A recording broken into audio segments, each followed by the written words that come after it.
하나님의 뜻으로 말미암아 그리스도 예수의 사도된 바울은 에베소에 있는 성도들과 그리스도 예수 안에 있는 신실한 자들에게 편지하노니, 하나님 우리 아버지와 주 예수 그리스도로부터 은혜와 평강이 너희에게 있을지어다.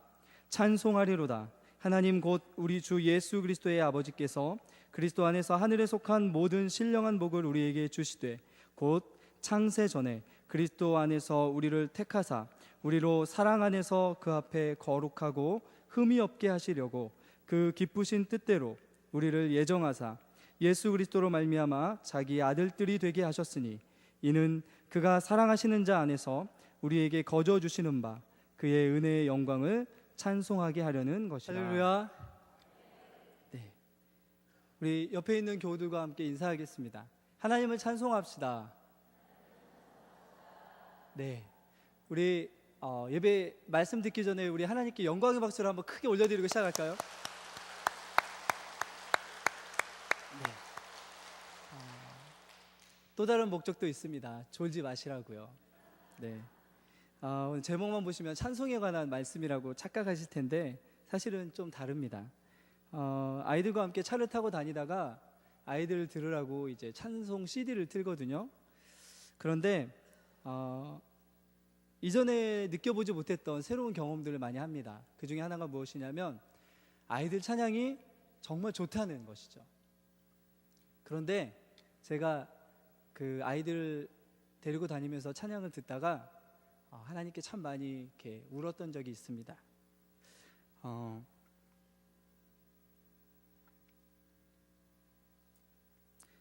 저희가 드리는 뭐 십자가를 질 수 있나, 아니면 뭐 이런 다른 찬양이나 청년들이 하는 그런 찬양보다도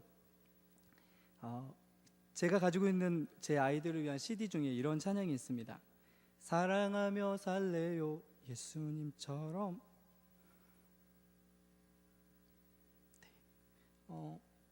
근데 저는 사랑하지 못하고 있더라고요. 그러면서 제가 생각했던 것이 그래, 아이들 찬양 정도만 살아도 되겠다. 그러니까 저희가 드리는 찬송의 그 위대한 고백보다도 그냥 순수하게 아이들이 드리는 사랑하며 살래요 예수님처럼, 사랑해 예수님처럼, 이 정도만 살아도 정말 좋겠다라는 생각을 하게 됐었습니다. 그 뒤로 제가 제 아들을 안고 이렇게 찬양합니다. 사랑해 주님이 날 사랑하듯이 나도 너를 사랑하며 섬기리. 제 아이가 정말 또박또박하게 잘하거든요.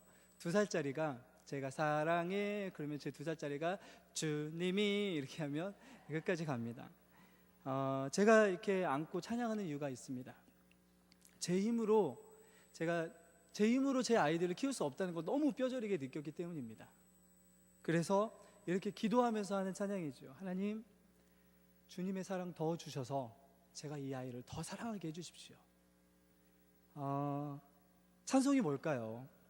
여러분 아까 찬송하셨죠? 찬송이 뭘까요? 찬송은 하나님의 영광과 하나님께서 하신 일의 그 신비로움을 높여드리는 것입니다. 그분의 하신 일을 내게 해주신 일이라고 고백하는 것입니다. 그리고 나의 소원을 담아서 그분께 올려드리는 것입니다. 하나님의 자녀들만이 할 수 있는 최고의 특권 중에 하나입니다. 자, 오늘 말씀에도 보시면 3절 말씀 한번 볼까요? 3절입니다. 3절 앞부분 한번 같이 한번 읽겠습니다. 시작. 찬송하리로다. 하나님 곧 우리 주 예수 그리스도의 아버지께서 그리스도 안에서 하늘에 속한 모든 신령한 복을 우리에게 주시되. 네, 오늘 사실은 에베소서 1장 1절부터 15절까지 14절까지는 3절부터 14절까지는 원어에 보면 한 문장입니다. 한 문장으로 되어 있습니다. 그런데 3번씩이나 뭘 강조하냐면요, 찬송하게 하려 하십니다, 찬송이 되게 하려 하십니다, 찬송하게 하려 하십니다 라고 3번이나 찬송을 강조합니다. 그리고 사도 바울이 무엇이라고 고백하냐면 찬송합시다, 하나님을 찬송합시다 라고 외치는 거죠. 그냥 펜으로 쓰니까 조용하게 찬송합시다 이렇게 얘기했을까요? 그러지 않았을 겁니다. 사도 바울의 성격대로라면 막 정말 찬송합시다 라고 했을 것 같아요. 그런데 무엇을 찬송하냐면요, 오늘 저희가 보았던 3절부터 6절까지는 성부 하나님께서 하신 일을 찬송합시다 라고 되어 있습니다. 그리고 7절부터 12절까지는 성자 하나님이 하신 일을 찬송합시다 라고 되어 있습니다. 그리고 그 뒤에 13절과 14절에서는 성령 하나님이 하신 일을 찬송합시다 라고 되어 있습니다. 뭉뚱그리면 우리 성삼위 하나님께서 우리들을 위해서 하신 일을 찬송합시다 라고 되어 있는 것이 오늘 말씀입니다. 찬송할 수 있으십니까? 네. 이 찬송이 사도 바울의 찬송곡이라고 할 수 있는 것이죠. 다시 말하면 하나님께서 우리에게 그 구원의 놀라우신 일을 하게 하실 때 무엇이 우리를 구원하게 하신 목적이냐면, 오늘 에베소서 말씀에 비춰보면 찬송하게 하려 하심입니다. 하나님이 하신 일을 찬송하게 하려 하심입니다. 참된 찬송이 우리 안에서 흘러나오는 것, 그리고 참된 찬송으로 그분의 영광 돌리고 있다면 우리는 올바른 믿음에 서 있다라고 할 수 있을 것입니다. 에베소 지역의 교회에 편지하면서 사도 바울은 사실은 에베소 안에 참 중요한 말인데도 그냥 압축적으로 설명해 놓은 말들이 있습니다. 에베소서를 읽으면서 4가지 단어에 꼭 집중해서 읽어주십시오. 첫 번째는 은혜입니다. 뭐라고요? 네, 은혜입니다. 두 번째는 평강입니다. 뭐라고요? 네, 그리고 세 번째는 그리스도 안에서입니다. 뭐라고요? 그리스도 안에서. 그리고 네 번째는 뭘까요? 하나님의 뜻입니다. 하나님의 뜻. 각각 4가지 다른 단어인데요, 에베소서를 읽다 보면 이 4가지 단어가 하나님의 역사 속에서 얼마나 서로 잘 어울려서 우리에게 임했는지가 에베소서의 중심입니다. 에베소서를 읽다 보면 하나님의 뜻이 무엇인지 알 수 있습니다. 에베소서를 읽다 보면 우리가 그리스도 안에 있다는 게 무엇인지 알 수 있습니다. 에베소서를 읽다 보면 은혜가 무엇인지, 평강이 무엇인지를 정확하게 알 수 있습니다. 에베소서를 보시면서 그냥 어물쩍 넘어가지 마시고 다시 한번 다음에 읽으실 때는 좀 주의해서 읽어보시기 바랍니다. 자, 제가 한번 인사해 보겠습니다. 은혜와 평강이 여러분에게 있기를 간절히 소망합니다. 네, 사도 바울의 똑같은 인사였습니다. 내 안에 은혜가 없다면, 내 안에 평강이 없다면 다른 이들에게 이렇게 인사할 수 없죠. 은혜가 있기를 소망합니다, 평강이 있기를 소망합니다라고 절대 이야기할 수 없습니다. 자, 그런데 그렇다면 제가 물어보겠습니다. 은혜가 뭐죠? 평강이 뭐죠? 하나님의 뜻은 무엇입니까? 그리고 그리스도 안에 있는다는 것은 무엇일까요? 여러분은 어떻게 은혜를 알고 계시면서 다른 이들에게 은혜를 빌어주시고 평강을 빌어주십니까? 분명히 은혜와 평강은 우리 찬송의 고백이고 찬송의 주요 내용입니다. 아마 이런 말씀 많이 들었을 것입니다. 은혜는 받을 수 없는 사람에게 주시는 하나님의 한없는 사랑이다 라고 아마 많이 아실 것입니다. 그런데 오늘 에베소서는 거기에 조건을 붙입니다. 어떤 조건이냐면요, 1절입니다. 우리 1절 한번 가보실까요? 1절도 다시 한번 읽어보겠습니다. 시작.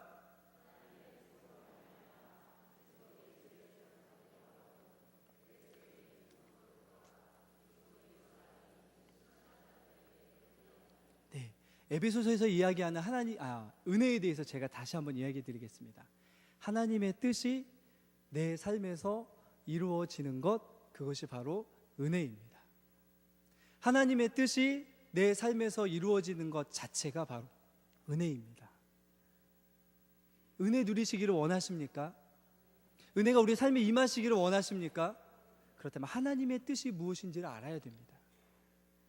하나님의 그 위대하신 뜻이 내 삶에 이루어지는 것 자체가 바로 은혜라는 것이죠. 그리고 하나님의 뜻이 내 삶에 이루어진 결과가 바로 평강입니다. 문제가 없고 다른 어떠한 도전과 두려움이 없는 게 평강이 아니고요, 내 삶에 하나님의 뜻이 이루어지는 그 결과가 바로 평강으로 나타난다고요. 그래서 유대인들은 샬롬이라고 얘기하죠. 유대인의 인사입니다. 은혜는 이방인의 인사입니다. 은혜가 있을지어다, 이방인의 인사입니다. 이방인의 인사와 유대인의 인사가 하나가 되어서 은혜와 평강이 되었습니다. 다른 말로 이야기하면 내 삶에 은혜가 이루어지면 내 삶에 평강이 찾아오게 되어 있습니다. 사도 바울은 하나님의 뜻에 집중합니다. 우리가 이전에 어떠한 이들이었습니까? 우리 이전에 하나님의 뜻이 무엇인지 알고 사셨습니까? 하나님의 뜻인지 무엇인지 깨닫고 사셨습니까? 사도 바울이 로마서 3장 23절에 우리를 이렇게 이야기합니다. 모든 사람이 죄를 범하였음에 하나님의 영광이 이르지 못했다. 그것이 우리가 구원받기 이전의 모습이었습니다. 죄 때문에 하나님의 뜻이 무엇인지 알지 못하고 살았던 이들이 우리였습니다. 하나님의 영광이 이르지 못했다는 건 두 가지로 설명할 수 있습니다. 첫 번째는 우리가 하나님의 영광 앞에 설 수 없었다는 것이죠. 도저히 우리는 하나님의 영광 앞에 홀로 스스로 설 수 없었던 존재가 우리들이었습니다. 무엇 때문에요? 죄 때문에요. 그리고 두 번째는 우리가 하나님이 우리를 바라보시고 기대하시는 만큼 될 수 없는 상태였다는 겁니다. 하나님이 우리에게 주시고자 하는 그 영광에 도저히 우리가 따를 수 없는, 거기까지 미치지 못하는 가치 없는 인생이 바로 우리였다고 로마서 3장 23절에서 이야기합니다. 거룩하신 그분 앞에 설 수도 없었고, 얼마나 더럽고 얼마나 악하였다면 우리가 하나님 앞에 설 수도 없는 존재였겠습니까? 그런데 사도 바울이 이런 이야기를 한다는 건 조금은 우리가 다시 한번 생각해 볼 필요가 있습니다. 사도 바울이 어떤 사람이었습니까? 사도 바울이 정말 악한 사람이었습니까? 사도 바울이 정말 죄인 중에 괴수라고 이야기할 만큼 정말 악한 사람이었습니까? 네, 악한 사람이었습니다. 긴장하지 마십시오. 악한 사람이었습니다. 예수 그리스도를 믿는 자들을 잡아 죽이기까지 했던 사실은 악한 자였습니다. 그런데 그 이전의 삶은 어땠지요? 그는 자기 스스로를 바리새인 중에 바리새인이라고 얘기했습니다. 율법을 철저하게 지켰던 바리새인들보다 오히려 내가 뛰어나다라고 이야기할 정도로 철저하게 하나님 앞에서 율법을 지키고 살았던 이가 바로 사도 바울이었습니다. 그런데 사도 바울이 자기 자신을 뭐라고 이야기한다고요? 나는 죄인 중에 괴수다. 이 이야기는 내가 이렇게 예수 그리스도를 믿는 자들을 잡아 죽이고 예수님을 핍박했던 그런 악한 자였다라는 것에서 그치지 않고요, 내가 이전에 지키려고 했던 그 율법, 내가 이전에 지키려고 했던 그 율법 정신과 모든 것들이 하나님의 영광 앞에 서는 데는 아무런 도움이 되지 않았다. 하나님의 영광 앞에 서게 하는 데는 아무런 힘도 없었다. 내가 이전에 살았던 그 율법 지키고 그렇게 선한 것처럼 살았던 그 어떤 것도 나를 하나님 앞에 세워주는데 아무런 힘과 작용도 하지 못했다라고 이야기하는 것이 나는 죄인 중에 괴수다라고 이야기하는 사도 바울의 말입니다. 율법은 안 된다는 것이죠. 나의 공로도 나의 의지도 내가 했던 모든 것도 하나님의 영광 앞에서 나를 세워줄 수 있는 건 아무것도 없었다라고 이야기하는 것이 바로 사도 바울이 이야기하는 내가 죄인 중에 괴수다라고 이야기하는 것입니다. 그런데 그런 사도 바울을 사로잡은 것이 바로 은혜였습니다. 그리고 사도 바울은 자기가 지키려고 했던 그 율법에 대한 얽매였던 것을 다 내려놓습니다. 이거 아무 필요 없다. 이거는 예수 그리스도의 구원 앞에 나갈 수 있는데 아무런 힘도 없다라고 모든 걸 다 내려놓습니다. 자기 삶에 이전에 유익했고 그 삶의 자체의 모든 것의 중심이었던 율법 지키는 것을 내려놓는 거죠. 이게 바로 사도 바울이 발견했던 구원의 원리였습니다. 나의 공로, 나의 의, 나의 뜻을 하나님이 얼마나 싫어하시는지를 복음을 통해서 보았던 것이죠. 이전에는 나의 의, 나의 공로, 나의 의지, 오늘 하나님의 뜻과 거의 충돌하는 나의 뜻이 얼마나 옳았는지 때문에 예수 그리스도를 핍박했던 사람이었지만, 예수 그리스도를 만난 이후에 나의 공로, 나의 의지, 나의 뜻은 아무것도 아니다라고 생각하고 여기고 다 내려놓을 수 있었던 것이 바로 사도 바울의 모습이었던 것입니다. 하나님의 뜻이 무엇입니까? 하나님의 뜻은 우리도 그렇게 되기를 원하셨던 것이지요. 우리의 공로나 우리의 의지나 우리가 했던 모든 것들을 다 내려놓고 그저 거저 주시는 하나님의 은혜 앞에 그냥 서기를 원하셨던 것이 바로 하나님의 뜻이었습니다. 우리가 그렇게 구원받는 줄 믿습니다. 내 삶에 이루어지는, 내 뜻이 내 삶에 이루어지는 것이 아니라 이제 십자가에 죽으신 예수 그리스도를 통해서 내 뜻은 무너지고 하나님의 뜻만이 올바로 내 삶에 서기를 원하셨던 것이 하나님의 뜻이었습니다.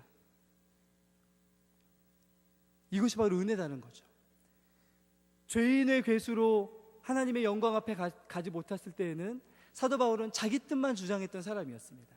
하나님의 뜻에 대해서는 착각하고 몰랐던 것이죠.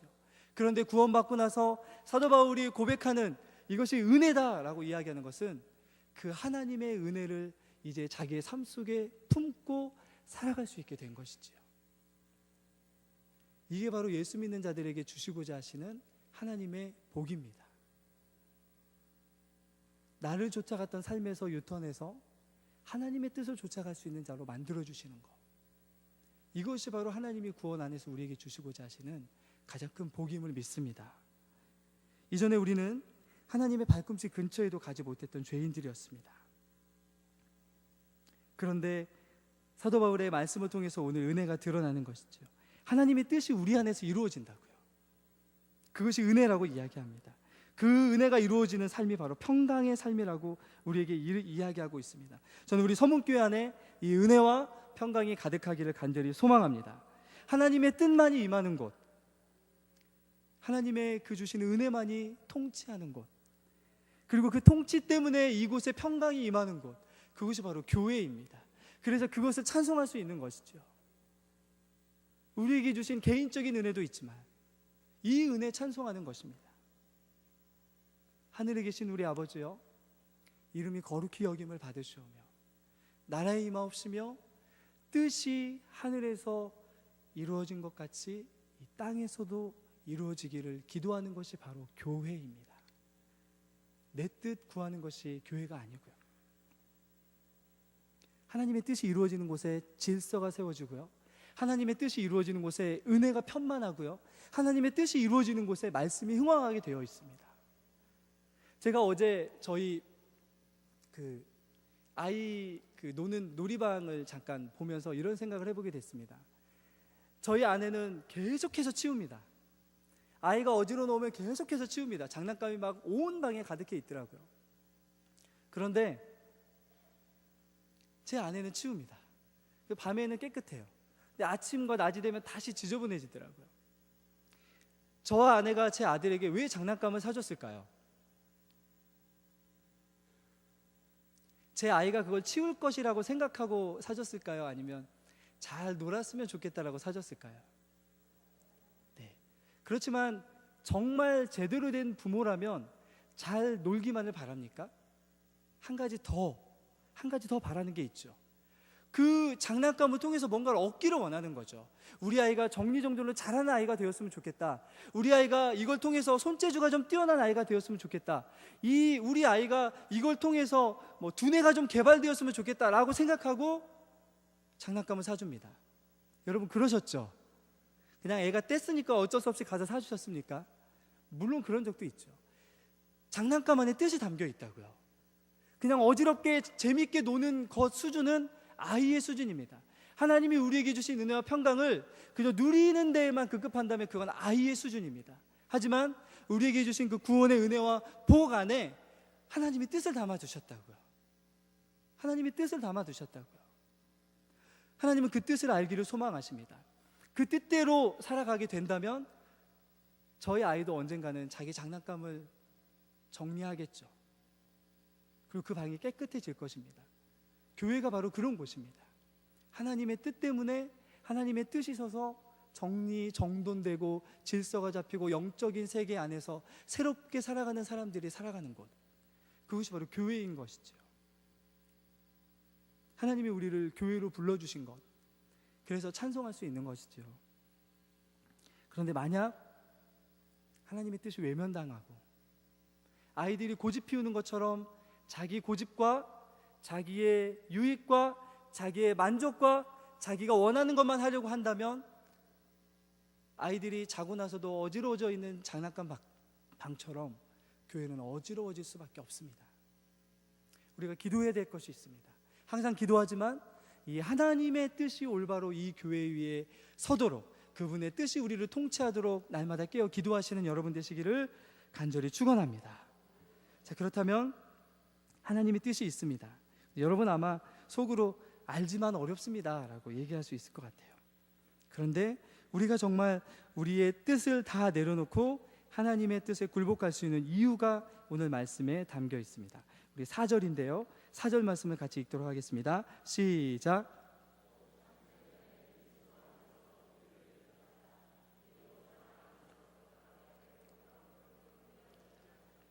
네, 하나님이 우리에게 어떻게 하셨다고요? 3절 윗부분 우리 읽진 않았지만 3절 위에 보면 예수 그리스도의 아버지께서 그리스도 안에서 우리에게 뭘 주셨다고요? 하늘에 속한 모든 빼놓지 마시기 바랍니다. 모든 신령한 복을 우리에게 주셨다고요. 그냥 신령한 복을 주신 게 아니고요, 모든 신령한 복을 우리에게 주셨다고 말씀하십니다. 네, 별로 기뻐하시는 분이 없으시군요. 누리지 못하시기 때문입니까? 누리고 계시기 때문입니까? 그런데 그 복이 무엇일까요? 그 복은 저희가 읽었던 4절입니다. 그 복이 무엇이냐면 곧 창세 전에 그리스도 안에서 우리를 택하신 것이 모든 신령한 복입니다. 왜 이것이 복이 될까요? 왜 이것이 우리에게 하늘에 속한 모든 신령한 복을 주시는 것이 될까요? 하늘에 속한 모든 신령한 복은 우리가 나중에 천국에 가서 누릴 수 있는 모든 복을 이야기한다고 해도 과언이 아닙니다. 네, 다음 소식입니다. 1980년 네, 감사합니다. 시사님, 졸음 깨라고 잠깐 소리가 들렸습니다. 그런데 이 모든 복을 주셨다는 것은 그냥 과거에 잠깐 주시고 끝났다는 말이 아닙니다. 영원히 주셨다는 의미입니다. 영원히 우리에게 하늘에 속한 모든 신령한 복을 주셨다고 이야기하십니다. 그런데 어떻게 우리가 찬양하지 않을 수 있고 그분의 뜻을 구하면서 살아가지 않을 수 있겠습니까? 오늘 여러분 잠시 후에 조금 설명하겠지만 여기 찬송하다라는 말이 있죠. 이 찬송하다라는 말은 뒤에 나오는 신령한 복이라는 말과 사실은 같은 말입니다. 찬송이란 말과 복은 원어가 같습니다. 제가 무슨 말 하려고 하는지 혹시 이해가 가시나요? 하나님을 찬송하는 것은 이런 것입니다. 여러분, 우리가 가끔씩 누군가 우리를 정말 잘 도와줬을 때, 정말 기대치 못한 그런 도움을 받았을 때 그분들을 향해서 복 받을 겁니다, 복 받을 거예요, 감사합니다, 복 받을 겁니다 라고 이야기하죠. 그런데 그 복의 대상, 복 받을 겁니다라는 대상이 누구시냐면 하나님이시라는 거죠. 물론 수준에 맞지 않는 것처럼 보입니다. 하지만 하나님께 뭐라고 말씀하시는 거냐면 찬송합니다라는 고백은 하나님 복 받으실 겁니다. 하나님 나에게 하신 일 때문에 주님 복 받으시기 합당한 분이십니다. 어떤 복이시냐면 이 세상에 있는 모든 복을 다 합해 하나님께 복을 돌려드립니다라고 하는 것이 바로 찬송입니다. 내게 주신 복을 발견할 때 하나님께 그걸 돌려드리는 것이 바로 찬송이지요. 한번 우리 고백해 볼까요? 따라해 봅시다. 주님, 이게 참 잘 맞는지 모르겠지만 복 받으십시오. 이게 찬송이라고요. 저절로 우리에게 큰 도움을 줬던 그분들에게 손을 잡고 복 받으실 겁니다 하고 감사하는 것처럼 하나님의 손을 잡고 하나님 모든 복 다 받으시기 합당하십니다 라고 하는 게 바로 찬송이라는 거죠. 그 복을 우리에게 주셨습니다, 하나님께서. 그런데 그 복이 무엇이냐면 사도 바울은 창세 전에 우리를 택하신 게 복이라고요. 왜 이게 복인지 여러분 깨달으신 분도 있고 깨닫지 못하신 분도 있지 않나 생각합니다. 복이 무엇입니까? 그것은 우리가 깨닫기도 이전에, 우리가 생겨나기도 이전에, 이 땅이 존재하기도 전에 하나님께서 창세 전에 우리의 어떤 공로도, 우리의 어떤 의지도, 우리의 어떤 지혜도, 우리의 어떤 것도 상관없이 우리를 먼저 택하신 것이 바로 하나님이 우리에게 주신 모든 신령한 복이라는 것입니다. 여러분, 이게 믿어지십니까? 이걸 고백하십니까? 이게 복이라고요. 우리 때문에, 우리가 가진 것 때문에, 우리의 어떤 조건 때문에 우리를 선택하신 것이 아니고요, 우리가 존재하기도 이전에, 이 땅에 태어나기도 이전에 이미 하나님이 우리를 선택하셨다고요. 이미 우리를 선택하셨다고요. 그것이 바로 복입니다. 그리고 선택한 자를 예정하시고 그들을 어떻게 만드셨죠? 5절 말씀에 보면 자기 아들들이 되게 하셨습니다. 왜 이게 복이냐면 우리가 한 게 아무것도 없기 때문에 복입니다. 우리가 했다면 점과 흠이 있죠. 우리가 했다면 하나님의 영광 앞에 가지 못하죠. 우리가 했다면 죄 때문에 이룰 수 없는 일이죠. 그런데 모든 것을 하나님이 창세 전부터 계획하시고 이루어 주셨다는 것이 바로 우리가 받은 모든 신령한 복이라고, 교회가 받은 복이라고 오늘 사도 바울이 이야기하고 있습니다. 우리 이 복을 더욱더 많이 누리기를 간절히 소망합니다. 이 복을 고백하는 것이지요. 하나님 어떻게 이루실 수 있으셨죠? 창세 전에, 내가 정말 알기도 이전에 하나님이 어떻게 나를 구원하기로 선택하시고 예정하셨습니까? 누구는 구원하고 누구는 구원하지 않을 것이다는 그것이 예정이 아니고요, 내가 되돌아보니까 하나님이 내가 태어나기도 이전에, 사도 바울은 어머님의 모태 안에서, 예레미야가 그렇게 고백하죠. 창세 전에 이미 나를 선택하셨다고요. 저는 사실 이것 때문에 이 말씀을 준비하면서 제 한쪽에 있던 이렇게 묵은 채증이 싹 내려가는 그런 경험을 했습니다. 저도 목사이지만 하나님 앞에 두려움이 참 많습니다. 내가 이거 이렇게 잘못하면 혹시 이렇게 되는 거 아니야? 또 무슨 일이 일어나면 이렇게 생각합니다. 하나님이 벌 주신 거 아니야? 혹시 이거 뭐 잘못되는 거 아니야? 이런 생각들이 있습니다. 그런데 오늘 이 말씀을 보면서 이 모든 것들을 다 내려놨습니다. 마음 한쪽이 이렇게 확 풀리는, 뚫어지는 느낌이 들더라고요. 아, 나 때문에 구원하신 분이 아니셔. 하나님이 다 하셨어. 오늘 말씀에 보면 사랑 안에서 구원하셨다고요. 하나님의 사랑이 구원의 이유이지 내가 구원의 이유가 아니야. 그렇다면 내가 좀 잘못해도 하나님이 혼내시긴 하시겠지만 어떻게 나를 구원의 그 고리에서 끊을 수 있으시지? 그런 일이 일어날 수가 없어. 그건 하나님의 그 뜻이 아니야 라고 말씀할 수 있는 것이죠. 우리의 신앙의 고비를 이길 수 있는 것이 바로 이 믿음입니다.